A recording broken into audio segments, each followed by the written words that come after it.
new snapshot and call it snap 4, pick a time frame I want to look at.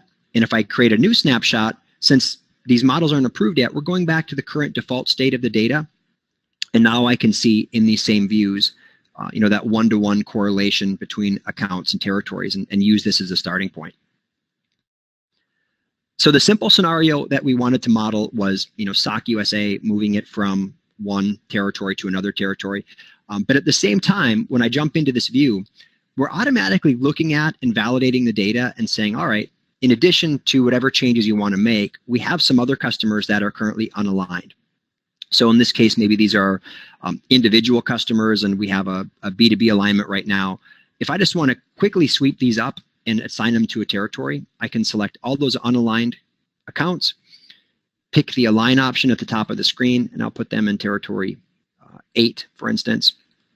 When do I want to make that effective? Well, I'll make it effective as of the starting date of my model on December 7th. We're just going to call this a rebalance. I can add any other comments that I want. And then as we save that change, all my unaligned are now gone because I've accounted for them in the model. So there's nothing left that's unaligned to move around. So now I want to find SOC USA to move it. If I know where it is, I can expand the territory name out and look at it, but I can also come into the timeline and put a filter on. I'm using an account name in this case, but the model is very, very extensible for our territory solution. And it's as simple as saying, here's the data that I have in the system. I'm going to tie it back to the territory solution to give you literally access to any metric that you want to track or measure or use as part of your analysis. So I could say, give me all accounts that we haven't talked to in 30 days. And I want to look at those specifically or some other scenario. In this case, I'm just going to use SOC, find where they are, apply that filter. So they're in territory 4 in my timeline. So I can expand that out. Okay, great. Nice to know. If I want to remove that filter and look at the whole thing, I can turn it off again. And now to interact with that data in the right pane, I can do the same thing. I can scroll down and find SOC, or I can filter to locate them, pick that account. And now this is already aligned to territory 4. So I want to realign it, pick the realign option. I'm going to put that over to territory 1, make that effective maybe next Monday so we have time to communicate it. And we're going to do it as a rebalance. Now when we click the save button, we can see the timelines updating and all of those changes being captured and starting to flow through. Very simple tool to use and very powerful in terms of being able to allow your users of the management solution, depending on their security, to start coming in and proposing and tweaking these alignments. This is great for those types of one-offs. I have a business reason why I want to make 1, 2, 3, 5, 10 changes. However, that's only part of the story, part of the types of use cases that you need to be able to address with a good territory solution. Some of those other things that we often see that we help our customers with is doing it in kind of the other direction. Now I have a high-level business goal that I'm trying to accomplish. I'm going to take an entire territory. So I'm going to take territory 7 and look at all the accounts in territory 7.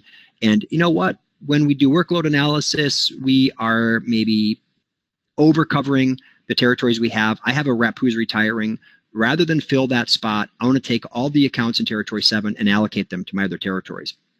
You could do that by looking them up and making changes in this adjustment view, but that would require you to make those changes one at a time. Instead, if I look at the territory level, I can now bring up our bulk adjustment engine and say, hey, let me define rules that are going to set up how we allocate all of those accounts that are in that territory that we're going to disband. And let me define the rules that are going to determine the new adjustment. So I'm picking territory 7, clicking the bulk adjustment option here. I'll leave the 7th as the date we're going to make it effective. And now the first thing I have to select is what territories are we going to move those accounts to. So I'm going to move them to maybe 1, 2, and 5. I can pick all of them if I want, or any subset. And what's the reason for this? Well, we're going to do a rebalance, and I can put my notes that, Barney is retiring and we're going to reallocate his accounts. This part is great. Yeah, we're defining where they're going to go, but we haven't yet said how they're going to get there, what logic will apply. That's where the distribution rules come into play. As I open this pane, now I can set logical conditions, logical rules, logical weighting that are going to determine how we balance that adjustment. So right now, by default, we're moving all the accounts, and we're going to move them based off of quota, based off of sales, based off of any metric that I want.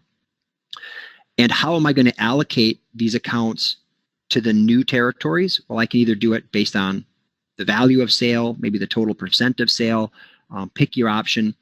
And then the selection condition is also going to allow me to come in and say, assign them in this order. So maybe it's tiering and my top tier accounts get assigned first from a balancing standpoint.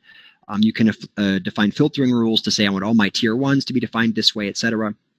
But at its simplest, most basic level, what we're doing right now is saying, based on the sales information for these accounts, I want to allocate them across these new targets through some weighting. So maybe I want 25% there, 50% there, 25% there.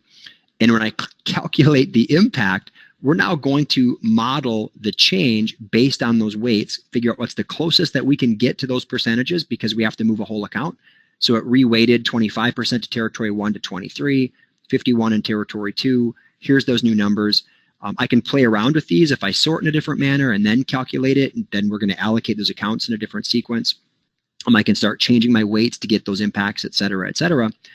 But the key is once I'm done with this kind of model, when I click apply, we're now creating an entire new additional change set of modifications to these territories.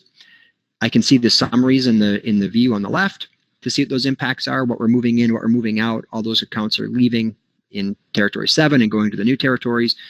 The individual assignments in the right pane. And I mentioned a few times, this is a model. There's no live change being made. If I click the submit button, now it jumps over to workflow. And the workflow engine will pick it up. You'll get all the approvals, all the routings, et cetera, as part of that process. So, the right people look at it before that approval gets finalized. A couple quick questions before we wrap up. I didn't get to all the rules today, but I want to take the questions that you've submitted. So number one, do you suggest quota changes mid-year when you reallocate accounts? In terms of the best practice, what we provide is a solution that allows you to make the changes in the time frame that you need. So it's generally easier, and it's generally an easier problem to handle the reallocations if you define them to a specific time period. So if we make them mid-year and only make 1 change per year, we make them quarterly and make 4 changes per year. And it's great, and it can make the process of managing those changes easier. But what's happening with this adjustment window is you see in the timeline, this is literally day-to-day changes, because we think it should be the business needs that drive when those changes do occur. So if you have an urgent business need and we want somebody new in that territory today, tomorrow, with our engine, you do the modeling, you submit it to workflow. Once it's approved, behind the scenes, what happens is we pick up all those new alignments, all those new rules, update them automatically, reallocate the quota automatically, prorate the quota automatically. So all the heavy lifting that is generally the reason why you may limit the time periods for those changes is kind of taken out of your hands. Now that said, most of our customers that are using this engine are still using the UI for the analysis, but they are often still having the changes occur quarterly or mid-year, just because it can be easier, even from the rep standpoint, to understand that, hey, my territory is going to look different on April 1, or it's going to look different on July 1. But you're not limited to that based on the engine. A few more questions. One other quick one I'll take, just because I can also direct people somewhere else to help themselves. A question about how Gartner is determining the ratings for those use case critical capabilities scenarios that we talked about in the beginning. That is available on optimize.com. We have their analysis, a study, a white paper, something that you can download, but it's at optimize.com. I think it's gated, so you have to register for it. But in short, what they did was they actually defined their own use cases, their own capabilities assessments, and went back to the vendors and said, hey, show us these scenarios. These are the real world problems we know occur. How does your solution deal with that? But you can get more information on that at optimize.com.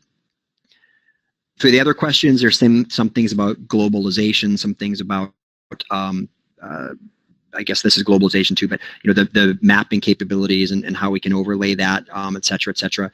We'll get back to you offline with some of those questions as well as the others. Quick pitch though, the other 2 solutions we're dealing with this year, quotas and compensation plans, 21st of November and December 5th, respectively. You are already registered for those sessions, those of you who attended today. So look for emails with information about how to join in the near future. And if you have any other questions and want to get back to me offline, please feel free. Here's my contact information. You're going to get a link to the recording, a copy of the recording. It will have this on it. So if you want to send anything to me directly, please feel free. We'd love to hear any feedback, questions, comments you may have. 20 minutes is harder than I thought. So thank you very much for your time today. And I hope to have you hear me again.